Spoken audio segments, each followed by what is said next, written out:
Hello guys, কেমন আছো তোমরা সবাই? আশা করি ভালো আছো। তো আবারও চলে আসলাম একটা নতুন ভিডিও নিয়ে। তো চলো ভিডিওটা শুরু করা যাক। তো সকাল সকাল উঠেই আমি ফার্স্ট স্নান করে নিয়েছিলাম। আজকে স্নান করার পরেই ব্রেকফাস্ট করে নিয়েছিলাম। ব্রেকফাস্টে আজকেও আমি খেয়েছিলাম মুসলি।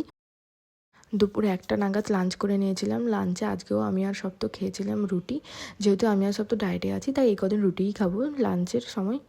খাওয়া দাওয়ার পর একটু ঘুমিয়ে পড়েছিলাম। ঘুমানোর পর ওই বিকেল 3:30 নাগাদ একটা স্মুদি বানিয়েছিলাম, ম্যাঙ্গো স্মুদি। সব তো যেহেতু ফল টল খেতে চায় না একদমই, তাই ওকে একটু জুস বা স্মুদি বানিয়ে দিলে খাই। তো সেটাই করেছিলাম। আর আমি খেয়েছিলাম আম আর জাম। তারপরে 7:30টার দিক করে আমি আর সব তো চলে গেছিলাম শিবগঞ্জে একটু ঘুরতে। আমাদের সাথে আরও দুজন ছিল, আদিত্যদা আর দীপদা। তো সেখানে খুব মজা হলো। তারপর বাড়ি চলে এসেছিলাম। বাড়ি আসার পর মান্টু দেখলাম আমাদের জন্য চাউমিন এনেছে। তো চাউমিনটা খেতে সত্যি খুব ভালো ছিল। তো ভিডিওটা আজকে এখানেই শেষ করছি। ভিডিওটা যদি ভালো লেগে থাকে লাইক, কমেন্ট এবং শেয়ার করতে ভুলবেন না। দেখা হচ্ছে আবার নেক্সট ভিডিওয়।